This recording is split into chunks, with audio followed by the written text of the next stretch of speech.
we really encourage all of those work sites within our creek jurisdiction, area businesses, and all of our departments to apply. All right. First of all, let's take a moment and find out what this is all about now. This is a program that will give eligible Mvskoke youth a job for the summer working with one of our tribal agencies. Yes, sir. So it's for Native American youth residing within the creek jurisdiction. The ages, it's for ages 16 to 21.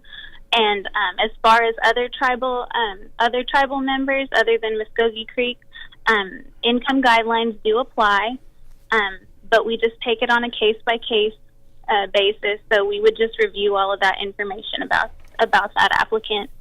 And the program runs from June 3rd to July 26th. Now, what kind of jobs are we talking about? Now, this is not permanent employment. It's just temporary for the summer, right? Yes, sir. It's just for 8 weeks, but it is a really great opportunity for youth to be able to go into different fields. We have all kinds of fields. We have manual labor type of work. We also have clerical work, even jobs within journalism. So it really and even with law offices. So, there's a lot of different ways that they can go, and we just encourage them to choose the path that they'd like to take and take advantage of that opportunity. Well, that's 4 paychecks. You can't argue with that.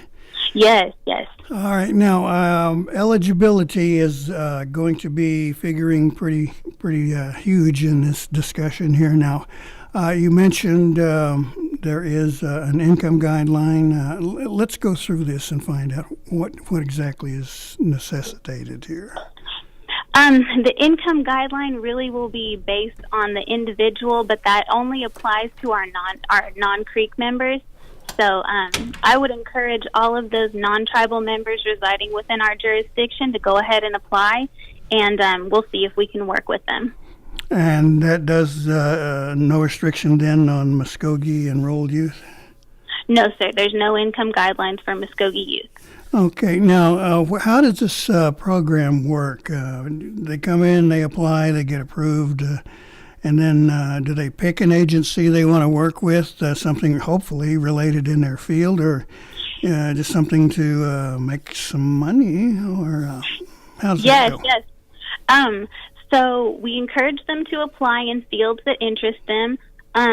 So what will happen when they receive that approval packet is there'll be a classifieds ad that we actually that we create for them that includes all of the local businesses in their jurisdiction. Well, I guess in their county. So like for Hughes, there'll be different jobs that they can apply for, and then like for our Mvskoke County citizens, there'll be different jobs that they can apply for. But they'll actually contact those businesses and set up interviews, and then it's a very realistic application process. So they don't just walk in and take over a job; they've got to earn it, so to speak. No, yes. So they have to apply, and then that employer will choose which applicants they'd like to have. Now, once a young person is approved for a job, it requires them to actually produce. This isn't just a free paycheck where somebody comes in and fiddles with a computer all day. No, sir. They're going to be having real work experience. So all of the same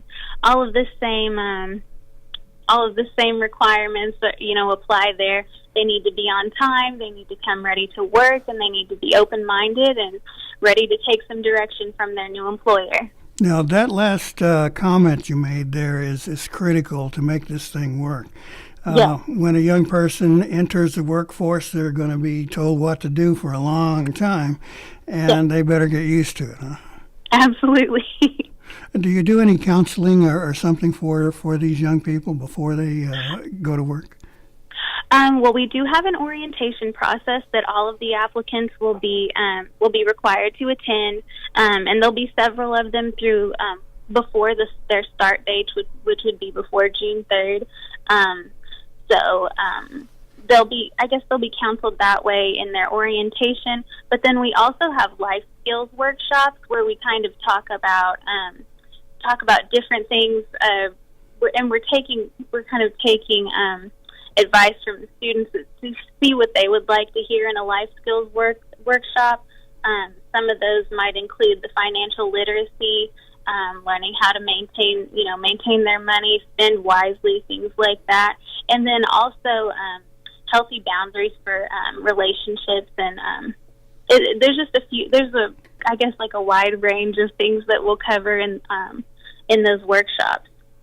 All right, now I would presume that not everything works out. Sometimes an applicant for a position just isn't the person that is needed in that position, or for some other reason just can't deal with a real work situation.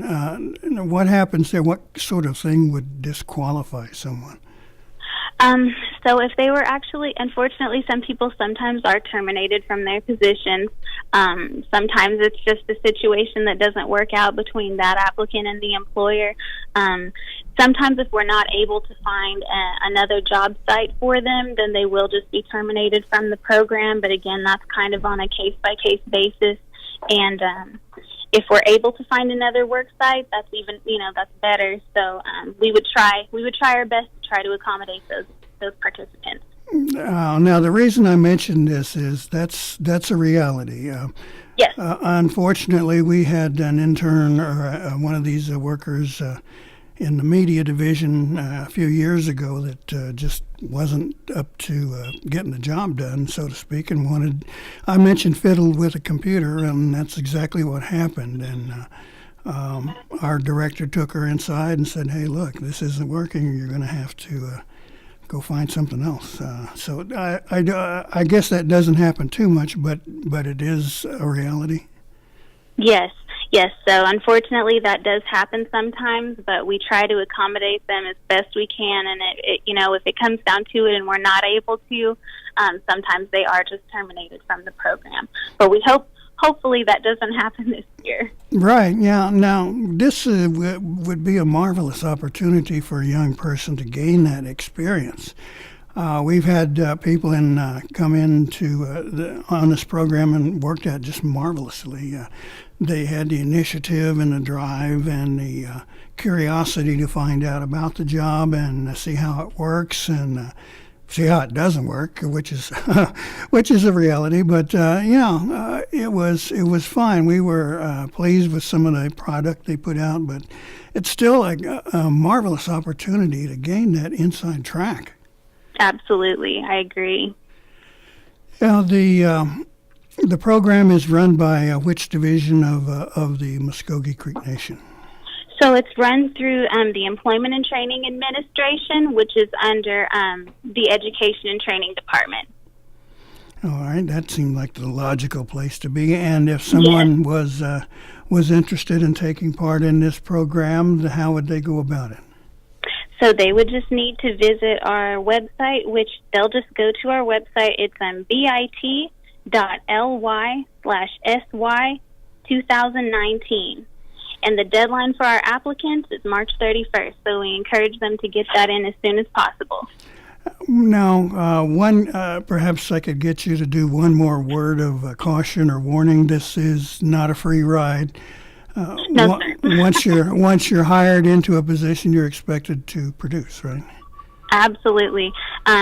Again, probably like a last word of advice would just be to come in ready to learn, ready to listen, and come with that open mind and be ready to experience some great opportunities.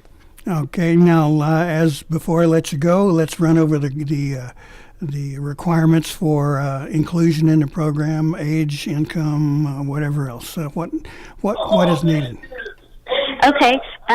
The ages range from 16 to 21. They need to reside within Creek jurisdiction, and income guidelines only apply to our non-Creek members. Okay, that's great. All right. Once again, phone number if someone wants to give you a call. If someone wants to give us a call, they can give us a call at 918-732-7600. All right, Mia, thank you so much. We appreciate you taking time and filling us in. Good luck with that deadline. We hope that a lot of young people come forward and say, hey, let's take advantage of this opportunity. I hope that's what happens, and thank you so much for having me. Okay, have a good one. Bye. You too. That was Mia Hodgkinson of the Summer Youth Program. So if you're interested or you know a young person who might benefit from an experience like this, have them get in touch with him. We like to see our young folks prosper. We're going to take a short pause here, and then we're going to be back with the latest information regarding the opening and closings of our health clinic. Stay with us here on Mvskoke Radio, here on The Brew. After over 25 days and 3 weeks of frozen negotiations, the partial U.S. government shutdown is now the longest in the country's history.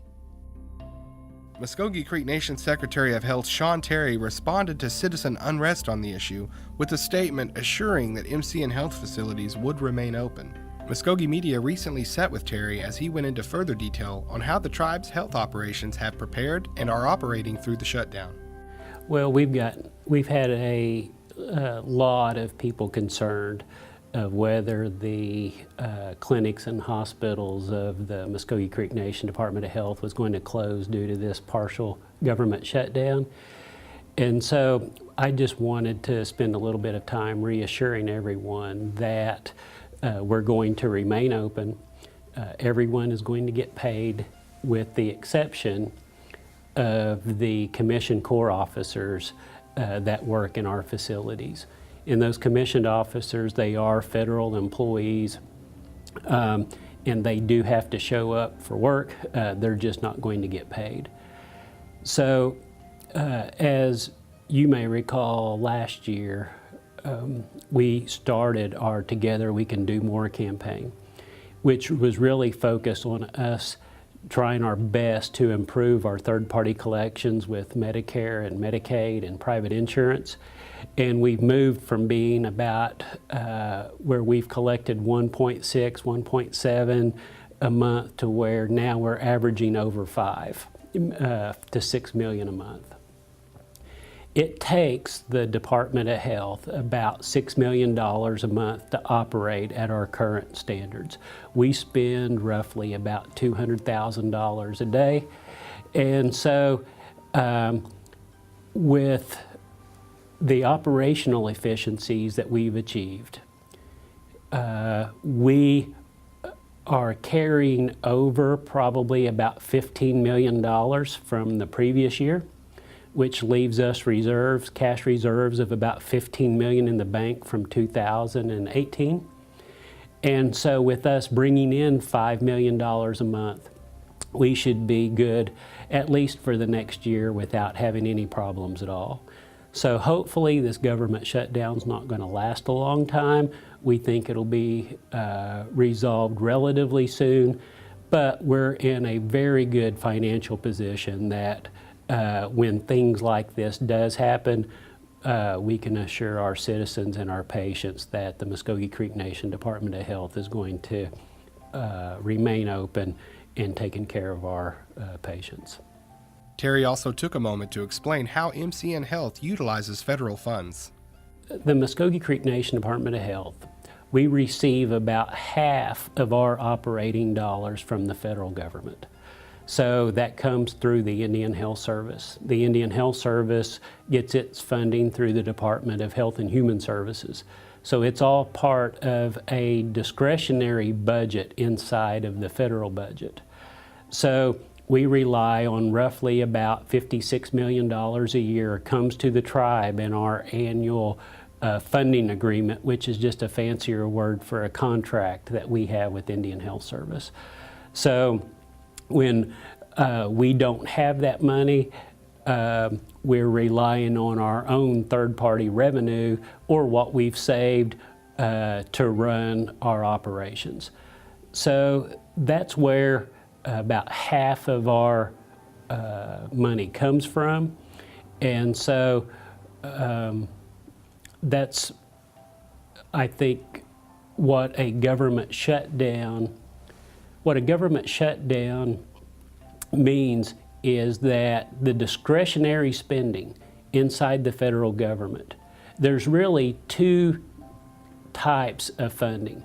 There is the mandatory entitlement spending, which is like Medicare and Medicaid, the Department of Defense, and programs like Social Security. And then there's the discretionary side. And it just so happens that Indian Health Service is part of discretionary spending inside the federal government. So many of our people believe that Indian Health Service is an entitlement program, and it's not. It's a discretionary spending. So whenever the federal government shuts down or they have to cut discretionary spending, Indian Health Service is always affected by that. So that's why it's so important for us as a nation to do well when it comes to third-party revenue and Medicare and Medicaid and private insurance billing. Is as we do better with that, that brings in the revenue so that whenever our clinics do experience things like government shutdowns or reduction in spending, we don't have to lay people off or cut our budget. All right, we'd like to thank our friends at Mvskoke Vision, Jason Salzman, for supplying us with that information. Now, that is the latest in the word we have regarding the health clinics and whether or not you will be able to be served. The tribe has taken it upon itself to make sure that nobody misses anything that is important, particularly in healthcare. So that should be reassuring, and we are more than happy to pass that on. Now, we're going to move to our second segment here. We're kind of making this up as we go. Joining us in the studio is Philip Agee from the Tourism and Recreation Department. Philip is here to talk to us about an upcoming basketball tournament, and you guys need some help there. So first of all, welcome. Thank you for coming in. We appreciate you being here. Thank you for having me on. Now, first of all, let's kind of find out what's going on here. There's a major league tournament coming up for our county. Is that right?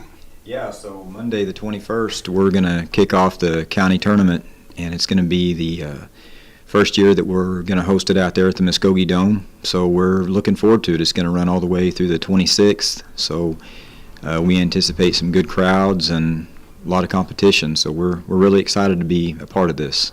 All right. Now, when we say county tournament, who does that entail? Is it just schools? What level schools, or could private groups and teams join in? So all 8 schools within the county are going to be there. There's going to be a total of 16 teams. Henrietta, Wilson, Dewar, Preston, Schulter, Altmalgi, Morris.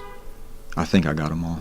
Okay, and if you didn't, I'm sure they'll let us know. They'll let me know. Okay, well, he doesn't work for me, folks. He works for tourism. Now, this is kind of a pretty big deal. The Dome has just had a new floor put down, new seating arrangements, thank God, and is kind of showing its stuff here. And this is probably the first big event to be held there since then. Yeah, we held the Haskell Bay Cone game back in November, and but yeah, this is going to be definitely the biggest event that we've had out there. And we got our floor late in the fall, got the seats right after that, and as of yesterday, we just finished painting out there. So we've given it a complete makeover and facelift. So it looks like a new place. Lobby's painted, the gymnasium's painted.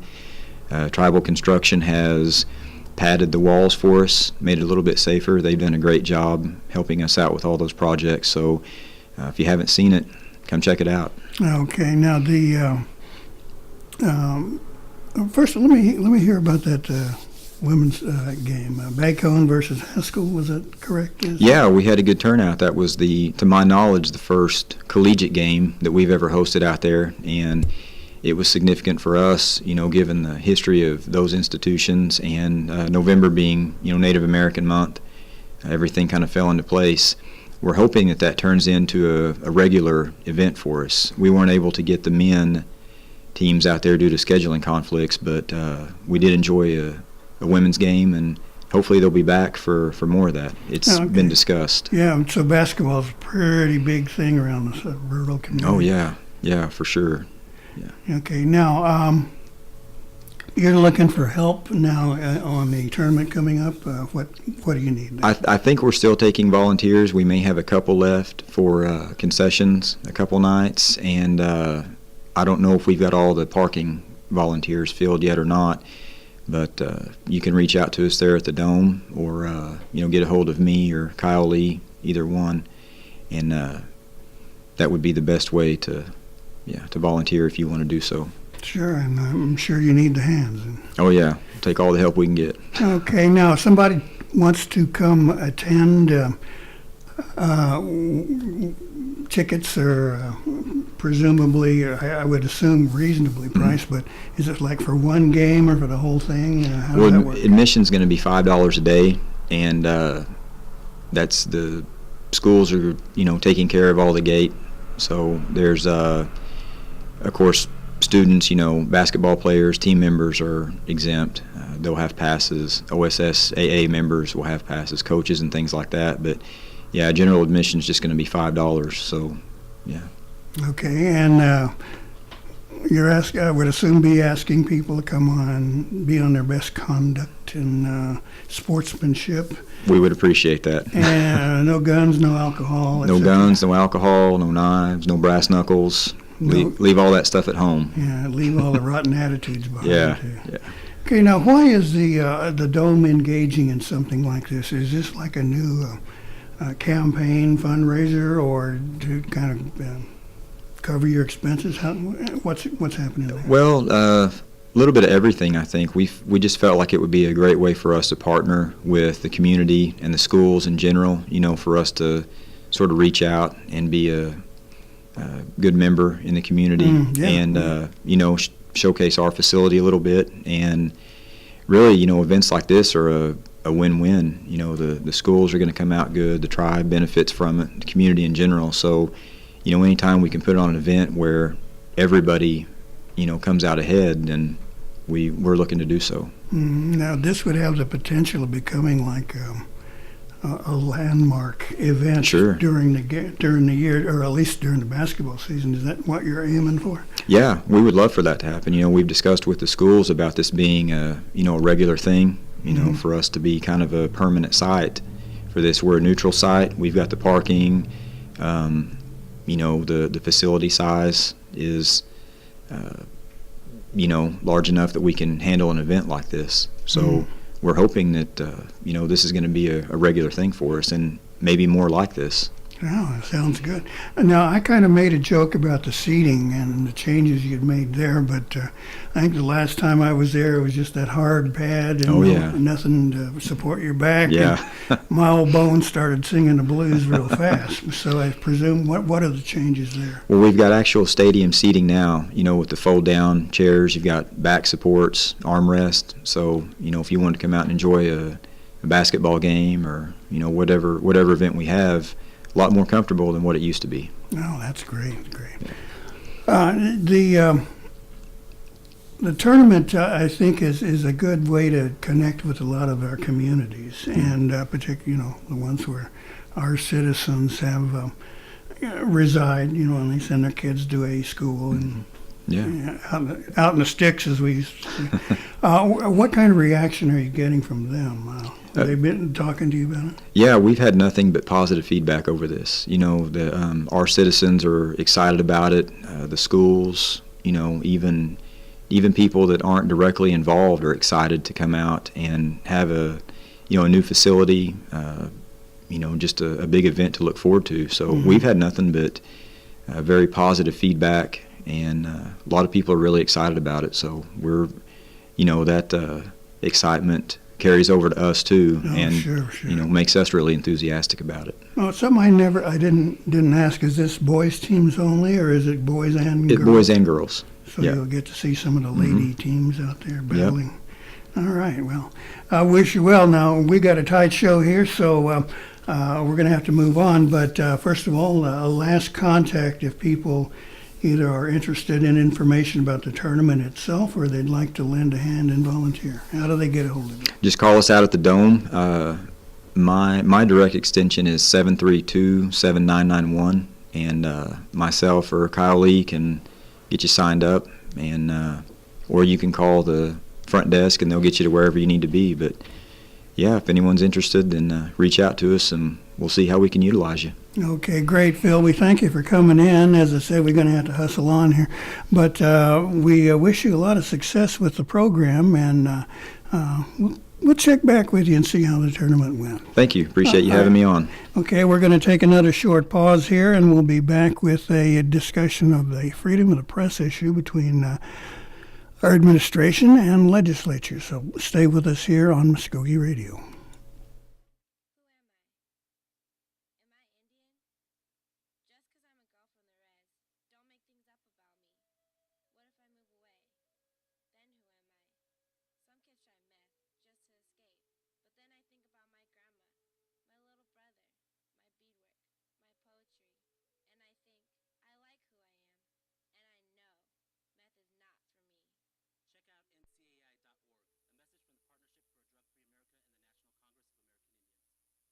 All right, now we're going to shift gears to another piece shared from our good friends at Mvskoke Vision. This is 2 interviews regarding the freedom of the press. Now, this is an issue I'm sure you've heard and maybe be getting a little tired, but we want to make sure that this discussion is out there for our citizenship to be aware of. Now, it's incredibly important for everyone to be aware of the positions, the hows and whys things happen. So we're going to be sharing this. So this is Principal Chief James Floyd at first, and then following him is Tom Scott. So please stay with us here. On January 4th, Mvskoke Creek Nation Principal Chief James Floyd vetoed a bill that would reinstate Mvskoke Media as an independent statutory executive agency. This places Mvskoke Media under the direct control of the Office of the Principal Chief. In a statement posted to the MCN Public Relations Facebook page, the administration outlined the rationale for the veto. Mvskoke Media spoke with Principal Chief James Floyd about his decision to veto the legislation. Chief, in your objections, you stated that only 7 of the 18 positions are dedicated to news reporting at Mvskoke Media. The remaining 11 positions consist of administrative and technical support staff, a graphic design division that generates revenue and lays out the newspaper, and ad sales associates that generate revenue for the department. All of these employees are Native American citizens, with only 2 being non-Creek. What would your plan be for the remaining 11 positions that may be worried about being fired, laid off, liquidated, any of that? What is your plan for those remaining 11 positions? Well, several things are going on regarding other than the news media part of Mvskoke Media. We have a need for graphics, design, and printing reproduction within the tribe. We have 2 other departments that I guess have small ventures into that area. What I've asked staff to look at is if we co-located them somewhere, could we gain a better efficiency, keep everybody employed, and provide the products and services that people need? In other words, making it in another department of its own, or putting it in We're looking at the possibility of having a department that would serve the nation, like in public relations, in tourism, recreation, the other needs of departments of the tribe that needs printing, production, graphics, design work. And so it would be combined and include those employees. Another objection that you outlined in your message was that you had a wish that Mvskoke Media be submitting quarterly reports to the executive branch. Have you ever received a quarterly report from Mvskoke Media? In, I think, the last year, upon request, I think we've received, there's been 2 to 3 that have been submitted. They go into the quarterly report that the Principal Chief presents to the National Council. The issue that we have, and the issue that I'd raised with the council, is that as an independent agency, other independent agencies come and present to the National Council because there's a shared oversight by the National Council and the Principal Chief with independent agencies. We've not had that with Mvskoke Media. I feel it needs to be there. Just as we previously discussed, the graphics design, kind of the quasi-business venture was something that we really weren't aware of. And those types of things, I think it could do better if we had oversight over it, or at least discussed how it could grow. And we just have not had that discussion. Were there any meetings with you and your office specifically with former leadership at Mvskoke Media, and I'm talking about Sterling Cosper, as far as some of these financial oversight concerns that you had? Did you guys have any kind of talks or dialogue about any of those concerns that you had with him? Other than short conversations or emails, no, we didn't. Okay.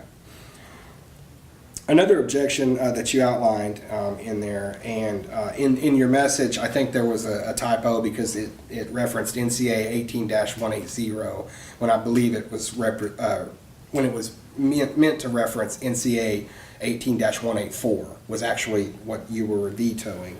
But it said that it would return financial oversight to a single individual, the Mvskoke Media manager. In the original wording of the bill, it created the hierarchy, of course, of the editorial board, and that editorial board would have oversight of the Mvskoke Media manager, and that would include the budget. In addition, Mvskoke Media also goes through the annual budget hearings with the National Council and justifies the budget, everything like that. Apart from the already established legislative and executive review of the budget, which takes place, as I said, every year with the council, what additional oversight do you want to propose? And I think you kind of answered that a little bit in the previous question with our follow-up, but what do you think further needs to be done other than just that yearly budget justification, just like any other department? In other words, Mvskoke Media goes through a budget justification and a budget hearing just like any other department. Why would the news agency need to have more oversight? Well, in the original legislation from 2015, the editorial board was given the managerial responsibility. After the original bill was rescinded, we talked to attorneys and other journalism experts who felt that the editorial board should deal with the news content decision making of the news media portion. That the daily management really shouldn't be a responsibility of an editorial board. The editorial board should be answering the questions of, does this meet the standards of the national journalism standards and other questions that arise in the publication of papers and in video. So in the substitute bill that I had sent over to the council, I broke those two off because we still have a need for oversight. We established Mvskoke Media as an independent agency with an editorial board with the exclusive responsibility of working with the staff and looking and assisting with the questions that arise with news reporting. The resource committee would look at the business side of Mvskoke Media, and on a quarterly basis, as an independent agency, they would appear before the National Council, as does about every other independent agency. And I feel that is the proper oversight that we have. It's a joint responsibility between me and the National Council, and we just want to make sure that oversight is there, that they have an opportunity to come and report, just as other independents do, to tell us how things are going, what needs they have, issues they may have. We haven't had that dialogue in the past. Another objection, and it dealt with the editorial board specifically and who sits on it, that you had, is it doesn't address the possibility of there being no enrolled Mvskoke Creek citizens being both available and meeting the specific requirements to serve on the editorial board. That was word for word from your objection. Board requirements, as previously established, allows for 2 MCN citizens and 1 non-citizen. Is your plan to increase the number of board seats available to non-citizens? Or in other words, do you have any concerns that possibly creating a board, this would create a board where non-citizens outnumber MCN citizens? The intent of the editorial board and its membership has gone through several iterations. At one point, we're looking at just open to people in the state of Oklahoma. But in talking again to legal experts and journalism experts, it's going to be hard to do that. And so we expanded that to be Creek citizens, at least 2, and then opened that up and dropped the restriction that they must reside within the state of Oklahoma. We'd desire that they do, because I think the involvement would be better, but understanding the reality, we may have to go beyond the state. You don't have any fear that that would compromise the board with more non-citizens? No, I think the other thing that needs to be corrected is that we didn't have staggered positions in the past, and even if the bill had remained the law had remained in place, all 3 of the original editorial board members would have had to leave this month according to the original legislation. So we would be without today if we were sitting here and the law was still in place. Chief, in previous coverage and in a memo that you released to the citizens, you expressed a trust in the National Council's decision regarding this specific matter. Now you're vetoing a majority decision from the council involving this matter. I wonder if you can explain why. Well, the main thing that arose during the last, I think, December legislation was the council felt they didn't have time to look at the substitute that I had sent over. I've had discussions with the National Council members since then, and so there's validity in the substitute bill. They'd like to take that up, but the fact that they passed and restored a bill that wasn't workable resulted in me providing a return of that legislation to them. And I still feel optimistic that we can arrive at something that's going to be suitable for everyone, because I think at the end of the day we still have the same objectives. We still want to provide good communication to our citizens and the public, but we want to make sure that we're being good stewards of tribal money, because we have more than $1.5 million annually going in there, and that's significant because there's always a tension of where money's going and what it's being used for. So we want to make sure that we assure everybody that we're doing a good job with the resources that we have. And so I think there are general agreement on the substitute bill, and so what I'm looking forward to is to go and make the final adjustments that we need to and work with the council and get something passed. I still remain committed to open and independent media, and as in the letter I sent the other day, I've not been involved in any decision making on any story at any time since the bill has changed, and I don't plan to. I want it to remain independent. I want them to use the judgment that they have in putting out news to our citizens. I just want to make sure that we have an accountable framework, and that's it. And I think we can get there. I think we can have something everybody be proud of. And we've had the time to look at other newspapers and media products from other tribes. We're looking at trying to pick from some of the best and bring forward those ideas so that we can expand the offerings that we have to our citizens.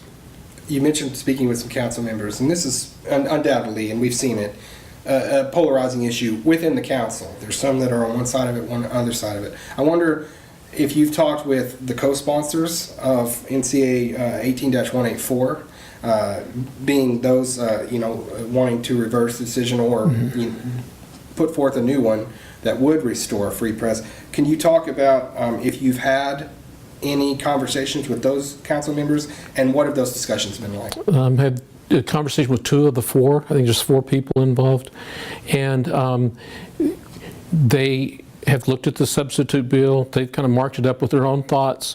We just need to get together and again come to a common agreement on the substitute going forward, and I think then we'll have some closure of that.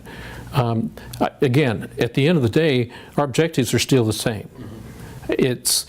I think some people have gotten caught up in the narrative that's been going on of, revoking freedom of the speech and free press. We've not done that. And we've put into place a structure that helps solidify that.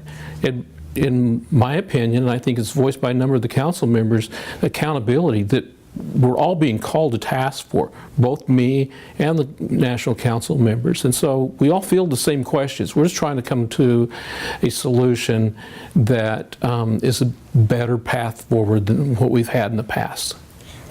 Chief, the majority of the talks that we've had with you regarding this bill, or that we've seen you release regarding this issue itself, has been about structure, funding, stewards of the money, things like that. However, there has been, and the night of the emergency session, there has been National Council members say there's too much negative press in the paper. We need more positive stories in the paper.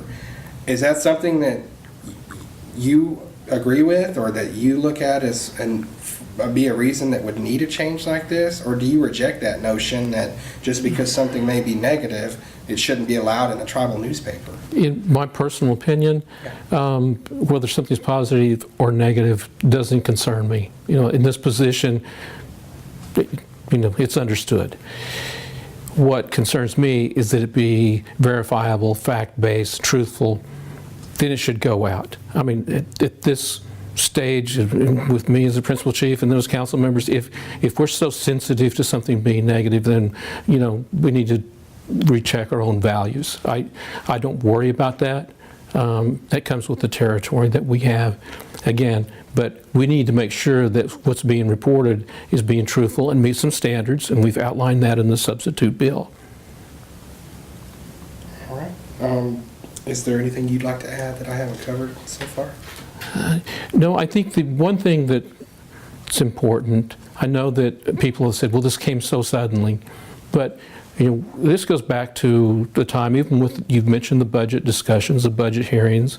We had some concerns about the growth of the budget and what the budget consisted of and what the money was going for. I've expressed concerns to the National Council on a couple other issues between that time and the time that the action was taken by the National Council. So, we've had some concerns. Those have been expressed to the National Council.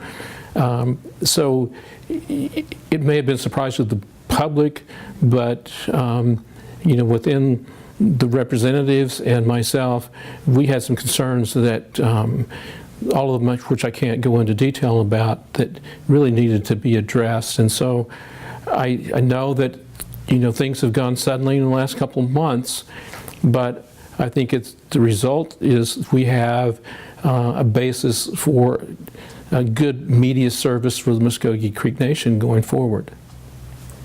Oh, and Chief, the one last thing I did want to ask you is that when you said to this point, the narrative may have been free speech and an end of it and everything like that, and to this point you most certainly have not.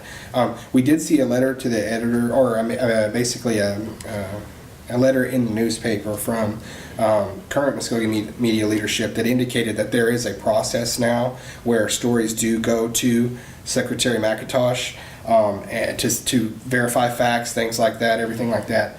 Was that something that you mandated, or was that something that was brought upon by Secretary McIntosh? Well, the legislation that was passed in November assigned the Mvskoke media to the Department of Commerce, of which Eli McIntosh is the secretary. So it is his responsibility.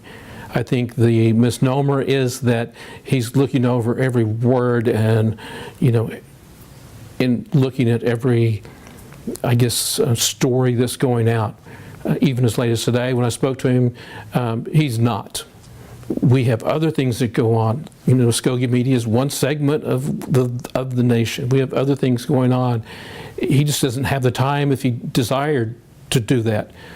The editor of the paper has full responsibility, and I would suggest that if any citizens have any questions, they feel there's any concerns regarding censorship or lack of free speech, to contact the editor of Mvskoke Media and talk to her directly.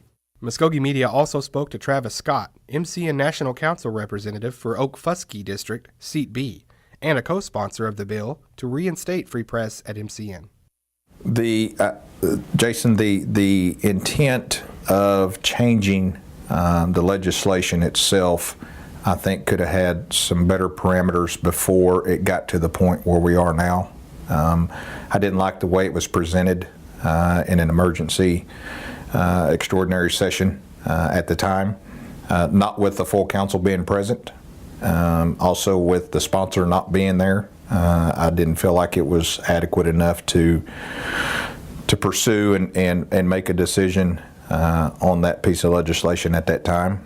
I feel like that there could have been some issues handled differently with the council, the executive branch, with the editorial board, and tried to come to a happy medium with resolving those issues rather than proposing a bill to retro and repeal the way at the point where we are now. Can you talk about some of the dialogue or conversations that you've had with some of your colleagues that are on the other side of this issue than you are, or the principal chief, and how satisfied you are with the outcome of some of those conversations? Yes, if you recall in the meeting that evening when we the legislation was proposed, I'd asked several questions in regards to the bill being presented, and I'm not comfortable with the answers that was given because it doesn't justify in the bill being repealed and removed to where it is now. I feel like that the not necessarily the opposing voters of the legislation, but if funding was an issue, which that has been expressed many times in conversations. I think back in 2015 when the bill was originally proposed and ratified 14-0, that issue should have been proposed at the time on how we're going to pay for it. And now all of a sudden it is an issue. So it's hard for me to grasp the intent right now of funding being an issue. We've had, as I said, two sides of it come out, basically, where Principal Chief has said this is a structural issue. The previous bill was flawed. This is nothing more than taking it back and now reproposing something that fixes some of the flaws, such as structure, such as accountability, such as financial oversight, things like that. I get that, and that's understandable. However, the night of the emergency session, when discussion went around the table, and it wasn't refuted then at all as something that wasn't part of this action. It was said, there's too much negativity in the newspaper. We got to have more positive stories in the newspaper. From your standpoint, then, is it hard for you, because of hearing that, to just accept the fact that that's not what this is really about, or at least a large part of it, rather than just saying, hey, we need to restructure a flawed bill? I mean, what do you think about that? I'll give you an example. About 30 days ago, if you recall, the President of the United States had removed a member of the media because of certain issues, an anchor slash reporter. And he was reinstated. So, you know, at the same time, the negativity is part of the news, regardless of who the story's about, regardless of the individual it's about. You wake up every day when you watch television and see nothing but news, whether it's positive or negative. That is the duty of the media itself to run those stories that is facts. I don't feel like we should dictate what can be printed, what cannot be printed. I feel like that's the citizens. That is how they get informed. We as council members, when we go to community meetings, we inform them of legislation. We inform them of issues. However, there is some things that we cannot inform them of. So that is our job. My job is not to tell the Mvskoke media that they have the ability to print or not print something that is factual.